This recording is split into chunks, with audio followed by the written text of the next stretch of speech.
Welcome to Heavy Networking from the Packet Pushers. If you've ever created an IPv6 subnet that spelled something clever in hex just because you could, you're not alone. You have found your tribe. I'm Ethan Banks, along with Drew Conway Murray. You can connect with us on LinkedIn or the Packet Pushers community Slack channel, and please do. Our discussion today is about a specific network automation use case, that of configuration compliance in the face of never-ending common vulnerabilities and exposures, or CVEs. If you can automate that compliance, you have a shot at keeping pace with the bots attacking those CVEs, attempting to breach your network. Our guest is Rekha Shenoy, CEO of today's sponsor, BackBox. Drew and I are going to catch up with Rekha about BackBox and then discuss the state of CVE management for network devices in 2024. And finally, put together a strategy that keeps your device configurations and security posture compliant. Rekha, welcome to Heavy Networking. And it's been a year. I checked. It's been about a year since BackBox came through the virtual studio. Would you remind us at a high level what BackBox does? Hey, Ethan, absolutely. We've been in business for over 10 years, just delighting enterprises and managed security providers with a security-oriented network automation solution. What I mean by that is all of the things you said. CVEs come at the top of my list, but really, when you think about compliance and security and the challenges of keeping things compliant and cyber resilient every single day, it's a massive mountain of work. And we have been in the middle of that, automating that capability for over a decade now. We start with a enterprise grade backup and recovery solution and add on top of it a really, really solid and deep network configuration solution. And then recently we've added the ability to remediate vulnerabilities and really understand what vulnerabilities apply to your network devices. And all of those capabilities together really add for an enterprise grade network automation solution. Yeah, so let's get into those use cases. You mentioned, I guess, the top of the list is backup and recovery. Can you drill into that a little more? Sure. So we used to think of backup and recovery as a capability that everyone needed to have. And we would think about it as something that if you have just one device, let's say you're a Cisco shop, okay, you've got that covered with a Cisco capability. But who does, right? When you think about your multi-vendor environment, you add a firewall, you add 5 other pieces. Most people have many, many vendors, and trying to back up and recover those in a enterprise grade way is not the same as just putting one backup on the shelf and hoping it works. Having all of that maturity around the multiple backup options that you want to have, having the ability to go to not just a previous backup, but to restore to something that you felt confident in maybe a month ago, having that level of ability in your fingertips. More importantly, having the ability to do that without having to be a subject matter expert on every single device that you own, that's the power we give our customers. So when you say backup, we're talking about configuration backups. I've got a known good configuration. This network device is functioning and running. And you also made the point, Cisco shops, but who's just a Cisco shop these days? Right. So you're saying BackBox is highly multi-vendor. It's very much so. We support 180 different network devices today. But what's really cool is we find ourselves a lot of times in situations where there's a new device. We didn't think about it, and the customer has 5 of those. We love those challenges because we usually support those in days. And we really want to work with customers who have those situations, because that's where the pain is. You don't want to hire another person for those 5 devices, and being able to support that in a very consistent way without making subject matter experts out of our customers. That's fun for us. That's everyday work for us. So help me picture how BackBox fits into my network. So I mean, I come from an engineering background. So is BackBox like it's an appliance I rack up, it sits off to the side and it connects to my network? Is it something I interact with a lot, like a tool I'm in the UI a lot? Is it a tool my other tools can talk to? Help me imagine it fitting into my network. Yeah, so we have a software solution. It's one device. You can put it on a VM. You can put it on a physical device. We host it for you if that's what you want. There is an agent capability, which just makes it better for scale, for segmentation, those kinds of reasons. Not required, but if you want it. And we, of course, do it in the high availability way as well. So essentially, it is going to fit into your network. But what's more interesting is I keep talking about it being API driven. It integrates into your ServiceNow, it integrates into your SSO, it integrates into your IPAM, it integrates into whatever system that makes sense to you because we've done all of those kinds of integrations over the years. And a lot of our customers use it to set up the automations, but then they might actually look at completed, exercise automations and so on from a different system like a ServiceNow and look at, we did 100 of these backups and 4 failed. Go look at the 4 that failed. That kind of capability. They might never come back to BackBox to use it. They use it in a lot of different places. They might integrate into a log manager, for example, and cover a lot of the day-to-day from there, knowing that BackBox is running under the covers. Now, you mentioned One of agent, and sometimes that can make people a little nervous. So I have the option to back up from the device over the network, or I can also use the agent to collect the backup and send it to the storage That's right. device. That's right. Okay. And where you place the agent is why you have an agent, not so much that it needs to be on the device or anywhere close to as long as it's accessible and it reduces we're talking about customers who might back up hundreds of devices in a night. And so this is more for the ability to have scale than it is needing to be on any device, to be honest. Got it. Okay. Oh, so the agent is more like a proxy or a local instance where it's going to collect backups and then relay them to the central storage of Exactly. my backups. Exactly. Okay. Yep. All right. So I have another practical question for you. It's always difficult to bring a new tool into an environment because of budget. And one of the questions that I am always asked, if I want to bring a new tool in is, okay, what is this replacing? Does BackBox replace certain things I might be running in my network already? The most common thing we find it replacing is humans. So it is a lot of times, and honestly, I mean, you're talking about mission critical systems. We don't want devices going and touching it and making changes in the middle of the night. And so who's doing that? It's humans. And so when you have that situation, find yourself in saying, okay, how long do you want to keep doing this manual work? So a lot of times you'll have customers who say, we just don't patch, we don't upgrade, we don't touch our configurations because we're afraid of what it breaks. And we do that very, very occasionally. And security and compliance comes in and says, thou shalt improve this. You can't tell me this is best effort, right? And so we find ourselves in situations where so we have to replace it, but how do we trust this thing that's going to replace it? And so our job is to prove to them that we can do it with a level of visibility, reliability, observability, you call it, so that when it does these things, it's actually in a reliable and known and trusted state. So we've got to prove that it matches to your network engineer, honestly. So you're not saying BackBox comes in and replaces actual staff. You're saying it replaces some of that human labor that has to go into the backup process. I think that when you guys know this, you've lived this world. Network engineers are always overtasked. What's the least exciting thing to do? Maintenance and patch upgrades. So I think we find ourselves a lot of times having network engineers saying, can I just work on more value added capability and not this? And so that's where we find ourselves a lot of times. And it's actually prove it to me that I don't have to worry about this so I can go do that. I also love the way you almost positioned it as like garlic versus vampires for those security and compliance folks who come over with you, checklist for you, and you're like, yeah, I got it. Go away. Exactly. And I love that. Yep. Well, another thing I'll point out is exactly what you say. When engineers being overtasked is a thing for sure, and one of the things that goes to the bottom of the list almost always is NOS upgrades and patching. If it isn't critical, if the system's running and it's stable, leave it alone. We got better things to do.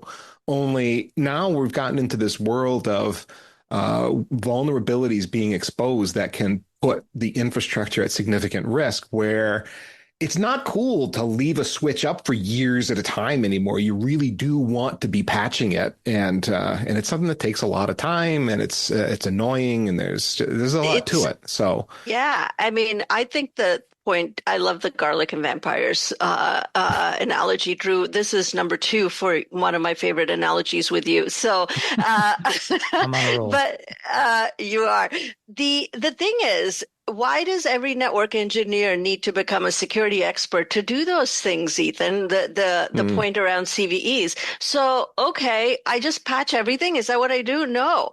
And by the way, do these CVEs all show up on December 31st so we can fix them on January 1st and be good? No, they happen all year long. So keeping up with the CVEs, understanding which of those apply to my environment, how many of those I've already mitigated because it's an internal device versus an edge switch. All of that stuff I need to go figure out. That's the pain point, the amount of time I have to spend to keep up with these CVEs. So what if instead of doing that, I spend my time actually just automating the stuff that needs to happen? So how do I go from here's a security person who showed up with reams and reams of reports saying, here's all my vulnerabilities, and having a stack of paper, maybe virtual paper now, but it's sitting in your inbox somewhere of things to go do. What if I had a system that rationalized all of this for me? It said, here's the latest CVEs. These are the ones that apply to your environment. These are the ones that are critical because they're actually actively being exploited. These ones are a little bit less, visible, less valuable. We don't know of any known exploits using this one. So here's your subset. Off this subset, here's the ones that apply to your systems, and here's the ones that you've already got covered because it's got the mitigation covered. So if somebody did all of that work for you and all you had to do is go and figure out, when do I want to apply some of these configuration upgrades, and then it automatically reports that the mitigation's been delivered. So the next time you show up with a list, I can say, listen, didn't I just give you this last time? Here's the 3 extra new ones I need to cover. Got it. So having that at your fingertips is that sort of connection between security and networking that's like step one for us. Okay, so you just jumped right into this is the use case for BackBox that we're going to talk about today, or covering CVEs, automating mitigation, and so on. But I want to back up one step. Just define for us a CVE. I think a lot of the engineers in here, yeah, we know what a CVE is, but for those unfamiliar, haven't been steeped in security, define that term. So it's a common vulnerability and exploit definition. So a CVE is a term that is saying that vendors of every device, whether you're a Windows machine, whether you're a network device, whatever's out there, there's ways in which they get exploited. So the system has a vulnerability, and it's a notification by all vendors that this is and sometimes by vendors, sometimes by the National Vulnerability Database, the NVD, that says this is a vulnerability in a system. And typically when a CVE is put out there, vendors will provide one. Initially, they'll say it exists. Then they will add in, here's a way to mitigate it by changing a configuration. Or here's an upgrade to or a patch or firmware update that is accounting for it and taking it offline. So an example would be cross-site scripting ability from a vulnerability on a device, right? Well, sometimes you can mitigate it by just changing a configuration, make sure it's not HTTP, but HTTPS, for example. But what about if it's not possible in those ways, then a vendor will put a patch, an update available. Now, that's them on their side. When you choose to go ahead and apply those changes to make sure that you're no longer vulnerable to it, that's work you do. So what you would typically do is go look at a database of all of these CVEs, understand which of these apply to which device manufacturer, which device by that manufacturer, which version of that device, and which firmware version of that device. So here's 4 pieces of information associated with a CVE that then applies to, is this mine or does this not apply to me? I used to do exactly this. I did this. I would get the report. I'd get an email in my inbox and it would tell me, here's the latest CVEs. And then my job was to sit there and review our infrastructure and what firmware code that we were on, whether this applies to us, what the risk is, and then kind of summarize these, evaluating. Yeah, the CVE is 9.8. Sounds bad, but it actually doesn't affect us because of these mitigating circumstances, whatever they are. Or, yeah, this is bad. We really got to prioritize this. We need a change window almost immediately to get this taken care of, whatever the circumstance was. And it was tedious to have to sit there and figure it out and then read through, like if it was a Cisco device, you read through their mitigation strategy and you're going, oh gosh, this is going to be horrible. And you Automating a read lot of that would be a great 26 of thing. those, you read 26 of those, and all 26 say, just change this one config. Couldn't someone have done that for you? Yeah. Well, okay. So here's yet another question. Do, how much do I actually have to care about network device CVEs in the sense that most of them are behind a firewall? If I'm going to play devil's advocate here, most of them are behind a firewall. They're inside. I more or less trust what's inside the firewall. I kind of do and I kind of don't these days. But is it, do I have to patch these CVEs, Reka? It's becoming more and more common, and it's more and more possible. In fact, it's possible that your security engineer has not even gotten to network devices because they're up to their eyeballs patching their servers and Windows and Linux machines all day long. A lot of times you'll hear vulnerability management and they skip the network completely because of that. In reality, your network is your starting point for how those attempts get taken advantage of. So I don't think that I've heard of a story where I just patched my firewalls and I was good as ever passed any muster. So to be honest, that's a different problem. Now, flip side of it is if you look at Windows patches and Windows vulnerabilities, people are getting used to this Patch Tuesday. They've been getting used to it for 20 years now. And so there's a sort of Patch Tuesday approach to things. But that's one device. When we think about network engineers, the hard part is you've got hundreds. How are you going to keep up with it? And what's even worse is when it comes to a lot of new device types, they don't even have CVEs. They do have them. They're sitting on the vendor's website. They're not in the NVD. So now you have to go through the National Vulnerability Database, find the ones for your devices, and then go to the device vendors who are just sticking it on their website. So it's complicated. And yes, you do have to care about all of those because they're very real in terms of what's actually happening in the real world. So there's a lot of CVEs out there. I might have a large network with a variety of devices, lots of CVEs coming in. How do I tell which ones are worth paying attention to? And yes, they come with risk scores like 0 to 10, and 10 is the most critical. But is there another way for me to prioritize these? Yeah, I think what Ethan said is the reality is that it's actually sitting there and you have to read through all of them, right? That's the manual way of doing it. And you have to understand which of these apply to your network. So network topology matters very much in terms of what really matters to you. And so that's not in those CVEs. That's going to be you as a really smart network engineer saying, I see the issue and okay, does that apply to my internal network switch versus this one on this edge device and so on? That's a smart engineer doing it. The second one is you got to go read and find out which ones are actually being exploited today and which ones are not.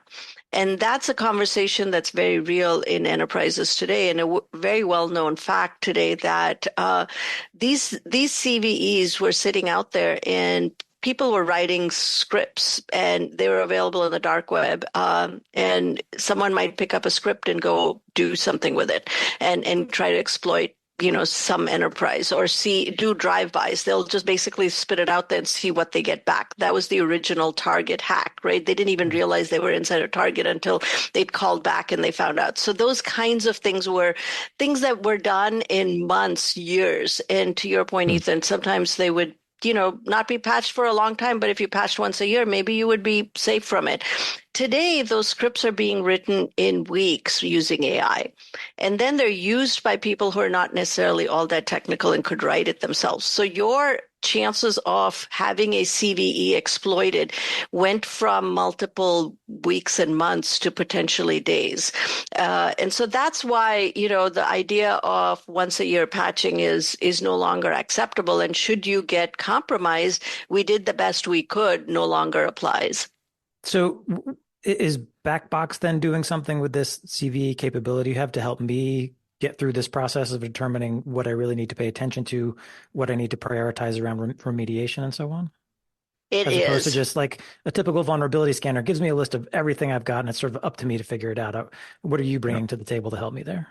Yeah, so we're actually doing that interconnection there we just talked about that requires so much human effort. So we will match the CVEs to those four things I mentioned, to your network device by your device type, your device version number, and so on, and then map it to you and say these are the ones that apply to you. We will also collect that mitigation information, the fact that these things have actually been covered. You're already configured in a way that actually is the mitigation for it, so nothing to be done. So then we will shorten that list to the ones that actually need attention. So all of that work that would require smart people to spend a lot of time on, manually reading all of these things, we will cover all of that for you. And should you want us to go ahead and automate the, configuration changes that we just talked about that are required, we have those automations already lined up for you, and you can, choose the ones you want to go run with. And by the way, should that happen and cause an unforeseen situation, we've got those backups. We've got those backups for you to restore to. So this feels like it obviates the question I was going to ask, which is how often should checking for CVEs be done? Because different orgs I've worked for, some of them would be like, oh, we do it quarterly, or we do it never. And so there was never any set pattern. It all just kind of depended. When we have time to think about it, or someone in security gets really upset with us, then we'll worry about that. But I think I'm hearing you say is if I got a system like BackBox in place, then that's happening for me automatically. It's continuous. We actually know customers who believe it needs to be continuous and part of your day-to-day work. So if you think about the normal work you would do for risk management, for incident response, for just as part of your everyday security work, it should be in line with that, and it shouldn't be that kind of heavy lifting. And when we do it this way, we have customers who do backups every night. Well, it should be in that same sort of way in terms of, okay, what systems matter right now? What's changed? What are the new CVEs? What do I need to care about? So your list of things is not a mountain of work. So let's put it this way. Maybe it's not realistic for a customer. Maybe it's someone who's never done one of these. Okay, then get started, right? That's already progress. If you've been doing them annually, then figure out whether it's quarterly for you. If you've been doing them quarterly, then is it monthly? We make the work smaller and smaller when you do them in some sort of continuous way. And for companies that have been doing nightly backups, this should be easy. Although it is going to depend on the mitigation strategy, right? Because if I have to patch, if I have to upgrade a NOS, something that's going to take that network device out of commission for the duration of the reboot and however long it takes to come back up and form routing adjacencies and so on, I'm not automating that because it's going to break things while that's happening. I'm going to need a change window. But you're saying I don't have to do that. I can at least continuously be reporting, continuously be checking and all of that. And I guess it depends on the mitigation strategy too, because not every mitigation strategy is upgrade the NOS. Exactly. And I think in reality, not everyone is. So the problem becomes if you've not been on top of it on a regular schedule, the when you're typically doing it is when compliance shows up. Now what you're doing is taking an inventory of all of your network devices and then comparing it to the CVEs and then finding out that some of these were never doable anyways, and you needed a different mitigation strategy. And you're spending that much time trying to figure out whether that network topology supports this and whether now you're causing an outage. All of those things, you're doing that like what? All over again for every device versus this incremental change approach, which then allows you to say, listen, I'm not doing that one thing. It's not a good idea. We're going to assume the risk. We're going to assign it. And next year, when you come back and ask me, here's my thing that we already agreed to. Let's move on. Here's the 5 new CVEs I need to worry about, right? That approach. So the massive amount of re-inventorying work that happens when you don't do it continuously is what you're saving. Hmm. Another piece of this regarding mitigation is some mitigations are as straightforward as an access list that gets applied to the management interface on your device, something like that, where it's a very low risk change, very low risk. It all depends. The one I just said could be quite risky, actually, if it gets wrong. But you get my point. Yeah. It's Yeah. not, it doesn't require a device reboot for sure. Your mileage may vary, right? That's what we found is like every single time we say, oh, that one seems low risk, except in this one situation. I think the bigger concern is that, okay, so you didn't know whether that was going to cause a problem or not. Uh, would we want to really create the CrowdStrike situation of just throw it out there and see what happens? And that's the difference, right? Do we create an environment where we can actually run this and find out whether we have that problem or not? And that's what our customers do a lot of, which is run that one on a test environment, validate it, and then based on that, now I'm not sequentially sitting here all night doing manual updates on 100 devices. Now I'm automating that piece, and because I know it's actually low risk and doesn't affect my environment. And is this something that BackBox is able to track for me if I've got, 100 of the same devices and I've tested this update that I know needs to go out and the first one went, and you can then push the update out and then can BackBox tell me, 99 worked, but one didn't, that kind of stuff? That's exactly what it does. So it comes back, and that's where I was telling you that a lot of times once we do this and it's running, the idea of a network engineer checking on the one that failed and having that level of visibility, just the amount of time savings versus sitting here all night and looking at each and every one of those, that becomes part of the work order for at the end of this cycle. And so I'm looking for the ones that failed and not spending my time on the 99 that succeeded. That's the model, that's the integration, that's the value of what it does as part of your broader security workflow. And also as part of the reporting I'm getting from BackBox, can you show me like sort of the mitigations I took for each device? Like for this set of devices, we did a configuration change. For this set of devices, we put in a patch. For this set of devices, we upgraded the firmware. Like, so I have that tracked if I That's need to go back and look at it. No, that's the reporting we provide. One additional thing that we do that's really nice is we can show you side by side what it looked like before and after. So you've got that Mm-hmm. history there. Hmm. We also log every kind of interaction with the network device. So now all of a sudden you've got like who made that change. Now, one of the reasons people are afraid to make the change is because, hey, if I give a bunch of people access to those network devices and then they're making changes constantly, now we don't know who made the change and we can't track all of those things. And by the way, the malicious, access was in the mix. So now I don't know the difference between my guys did it and here's this unexpected access. We capture all of those accesses to the devices. So you would also know that we did that patch on that February 14th as we were expecting, and that happened. But what is this thing that was not expected on February 20th? We've captured that too, and we can see that change. So now all of a sudden, the system that you were using to make sure you have the CVE updates is also capturing all these other changes that shouldn't have happened, should have all of those kinds of things as well. So now it's a really valuable tool historically for you. Rick, I want to ask an architecture question as we were talking through how this is happening. I became curious here. Is the backbox software an orchestrator or an automator? That is, does it call on other tools to talk to the devices and implement changes and pull configurations, or is it actually the device that's logging in or maybe hitting an API and interacting with the device that's being talked to? It's the automation. It's the one that's talking to the device. It's actually built with a lot of automations out of the box for so many devices. So when I talk about not making our network engineers experts on every device, all of the scripts to log into the device, to collect that information, to store it, to change the config, all of that are automation scripts that we already have in the product. A lot of our customers will take the scripts that are already there and add to it. So it's the one that's actually talking to the device. Now, we do integrate with orchestrations systems that would then talk to our device. So they would always call our device the workhorse. They can be the Okay, I'm going to oversimplify. They can be the pretty picture. We would be the we would be the ones that are actually doing the heavy lifting of the work when it comes to touching the device, making sure the changes are accounted for, are captured. So we've got that audit trail as well.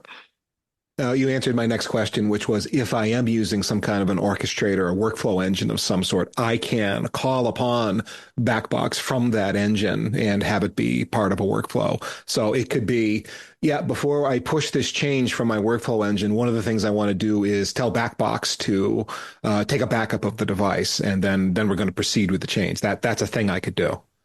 Right, right. And a lot of times you're doing a lot of other things with your orchestration engine. And, that's good. You're managing flow, you're optimizing a network of some sort, you're doing a lot of other things. That's great. When it comes to the device itself and maintaining and keeping that device secure and compliant, that's when you would think of us. So you did mention compliance, and that is obviously a key driver for updates and patching and remediation and so on. Are you able to tie into existing frameworks that I might have to be meeting, like PCI, HIPAA, and so on? Yeah, so a lot of these compliance standards, and by the way, there's some new ones. For example, in the UK, there's some new ones around telcos and what they need to do. They all largely connect back to, they are specific in a lot of cases, and yes, we are able to do that, but a lot of them basically go back to the CIS standard, for example, and they require a certain level of patching or constant patching of systems as a whole. So we are able to provide our network engineers the ability to kind of respond to a lot of these compliance standards out of the box. And I presume you can also generate the reporting I might need to give to a compliance officer. Yes. Was that the garlic and vampire thing again? Garlic, yeah. I think it was. Yep. Go away. I already know the answer to that one. Don't send me a report. Yes. So, Reka, you've made the point that BackBox is going to tell me a network device has a CVE that it's vulnerable to. Okay, fair enough. Is it also going to tell me if there's been some kind of a mitigation applied? That is it going to look for a piece of code if it's that sort of a mitigation and be able to tell me that this has or has not been applied? So our system is designed to capture that information. So you would, if the CVE calls for a configuration change, which is often the case, if it requires a firmware update, and therefore a version number will be something we would be able to look for and find those kinds of things. We would be able to connect that data of that configuration and what the CVE is asking for and actually give you that information. So that's what we're doing under the covers. And then we're able to provide you that report, and back to that's the garlic for you. So you'd be doing that as a diff. I could diff between different versions of the code. If I, as an engineer, applied a mitigation to the configuration, something that should have, patched it, is BackBox going to be able to see my manual code that I added, in that diff and determine, oh yeah, that mitigated it? Or is it something that BackBox would say, this is the golden bit of code that would satisfy the mitigation requirement, and if I don't see that exact thing, then I won't be sure. So I think if it's custom code, your mileage may vary, but our ability for you to put that in and say, hey, this is my mitigation, so that next time I don't have to remember it, it's there. I wrote it down and it's in the code. It's Okay. there. It's there. But a lot of times it's not that complicated.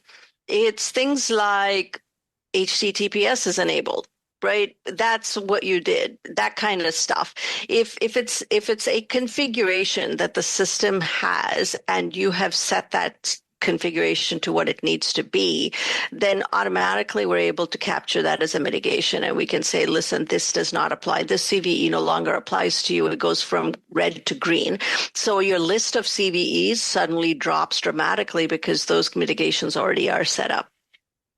And now that you say it, it's obvious. I was imagining that there'd be this prescribed CVE mitigation that BackBox would supply me with, and I'd have to lean into that, or else, confusion might happen. But no, what you say makes all the sense in the world.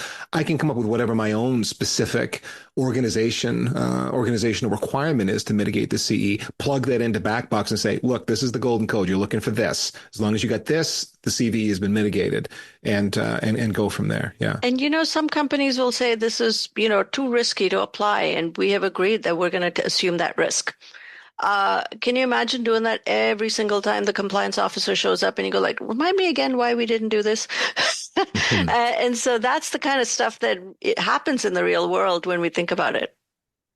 Well, that, or I guess you could say a compensating control. I lived in the world of PCI DSS for a long time, Yeah. and there were those circumstances where we couldn't do the exact thing described in the reg, but what we did do, therefore, was a compensating control instead. Some happy medium that was good enough, not exactly what PCI called for, but got it done. And then, as you say, documentation was the key to Right. be able to hand that off to an auditor and go, "Yep, we didn't do that. We did this instead. Here you go." Right. Right.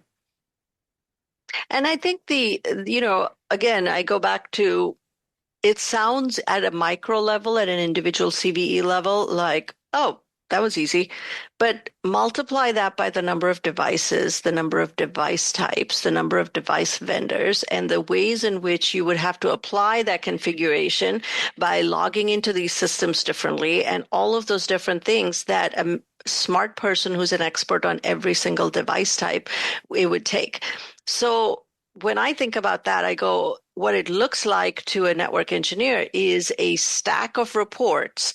And a lot of times, vulnerability management vendors will try and simplify it for you by saying, hey, we prioritize these. And what that means is we're going to prioritize them as critical, high, medium, or low. So now for your hundreds of systems, you've got 16 pages of critical. So you've not really solved anything. At that No. point, you've got this massive stack of things to go through, and every one of them Yeah. goes through this conversation that we just had. Okay, what does this mean to me? Where in my Yeah. topology is it? Which device type? Oh, you got it wrong. I don't even own that device type. All of that kind of stuff happens to you every single time. And so that's what we're eliminating for our network engineers. I'm curious if you've ever run into a situation where, say, we're talking about, there's a vulnerability in a specific firmware and you're on an older version of the firmware, and then somewhere along the line, you update that firmware to the version that has the vulnerability. Does a CV sort of now pop up in the system? Uh, we do the CVEs by those four types, right? So it would account for the fact that now you have a new firmware version, which no longer causes this problem, for example. Now, if the new firmware has new vulnerabilities, yes, it would pop up. But regardless of whether you have the new firmware or not, we do care about the device type and the ones that apply to it, right? So across the board, we're actually looking at those four items and actually using that data to figure out which CVEs apply to you and why that matters. Then we add in the additional the thing that has nothing to do with those four pieces. It's are these CVEs being actively exploited? So that's another powerful thing about why am I wasting my time on something esoteric? These ones are very real to us. We better get on these, right? So we add that, we enrich the data with that as well. Where are you getting your information on active exploits? I know there are organizations like the Cybersecurity Infrastructure and Security Agency that has KEV, the known exploitable vulnerabilities. Is that something you're tapping into, or other sources? Where do you get that There's information? multiple sources that we're using. We have a OEM under the covers that we use that is actually pulling that data for us. Okay. And they're using AI in order to pull that. Mhm. So we've talked a lot about automation, and I think obviously if you're dealing with lots of devices, that's really helpful, but automation can also make engineers nervous. How do you keep humans in the loop with your automated mitigation, especially if you're like rolling out a whole patch or a whole entire OS upgrade? Yeah, that's probably the reason why our customers love us as much as we do, because and more than even enterprise customers, we're really proud of the fact that managed service providers use us, because that's their bread and butter. That's their revenue source. And if they get this wrong, they're out of very, very large customers that they support. So having managed service providers use us daily and actually be part of their, their ecosystem is where we look at the highest bar to make sure that what we're doing actually works. So when I think about that, I think about the fact that a traditional network engineer would use us to put us into a test environment to actually test it, have a trusted, reliable network automation, in place. But most importantly, what they like most is that when it fails, if it fails, they have the backup behind it to restore to. And a lot of it is going to be, okay, maybe I don't trust the last version. I trust the version that's 6 versions back, and I've got that history. I've got that in my hands. And a lot of times, this is the part that we like best, is that they tried a lot of things. They wrote some custom scripts and they went ahead and tried it out and it didn't work. A lot of them love us because then they call our engineers and our engineers go, let me take a look at that. And then they're able to fix it because we've got that expertise in house.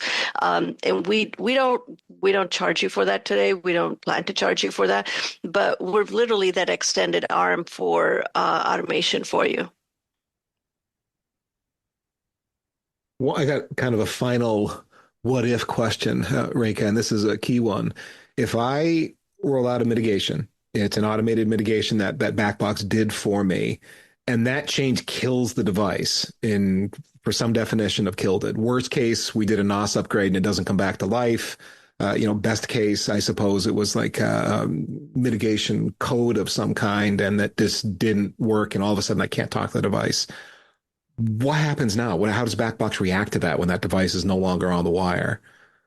So I think that's a very real use case, and that does happen in our customer environments, but it's not like I just ran it on one device and then it died, right? Your biggest problem is knowing that it actually died when you were doing it for about 100 devices. So the first thing it does is it captures that. Part of our network automation scripts is that it comes back and it actually tells you, did that come back and was that successful? So that whole automation ends with success or failure. So that's the first thing. So instead of you finding out that died, it tells you that it died. So that's what the expectation is. The completion of the script is knowing that a automation was successful or failed. A lot of times you're going to look at it inside of a BackBox dashboard, which already exists. A lot of times you're going to get that as part of a log or a message inside of ServiceNow that's saying, hey, go look at this thing. So it's real time and it's giving you that information. Once you have that, you can go and log on to this device through BackBox. So that's an option you can go do that. You can talk to the device directly, but then you have a lot of options in front of you. How do I recover this device? How do I go back to a known and trusted state? All of those options are available inside of BackBox. And by the way, what changed, right? The most important thing, what changed between this version and the previous one? You have that information in your fingertips as well. There is a presumption there that BackBox can still talk to the device, even though the device has been knocked off the wire in some way. So I've got an out-of-band management network. I've got some kind of a backup channel that I can get into that thing. And we're hoping it's not the worst case scenario of I loaded a new NOS and said reboot and it didn't. In which case it's maybe hands-on and there's no magic that's going to solve that issue. There's always the situation that we completely fried the device. Yes, that happens. And then you're out of luck on that one. No, BackBox can't save you from that. But outside of that, yes. Well, Reka Shenoy, CEO at BackBox, thank you for joining us on Heavy Networking today. And straightforward question we ask all of our guests. If people want to find out more information, where would you send them? Backbox.com. Okay, straightforward, backbox.com.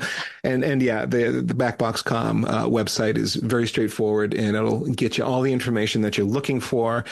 And thank you for listening to Heavy Networking today. And our thanks to BackBox for sponsoring today's episode. And by the way, if you do reach out to BackBox, you hit backbox.com and you want to find out more information, would you please tell them that you heard about them on Packet Pushers? That helps us keep doing what we do here, and we really appreciate that. And by the way, if you have follow-up questions or comments about this show, you can send them to us at packetpushers.net/follow-up. We read everything that comes into our follow-up form. We respond if at all possible, and we keep it anonymous if that's what you want. Another, by the way, we've been busy here at Packet Pushers. You're listening to Heavy Networking. That's the podcast that we started with. But there are 9 other podcasts in our network with 2 more new pods coming before the end of 2024. The latest pod to join us is Technically Leadership with host Laura Santamaria. Laura's here to help you if you're in a technical leadership role or are interested in going that direction with your career. Find Technically Leadership anywhere you get your podcasts. I have been Ethan Banks along with Drew Connery Murray. You can connect with us on LinkedIn or our free community Slack group, and please do. Last but not least, remember that too much networking would never be enough.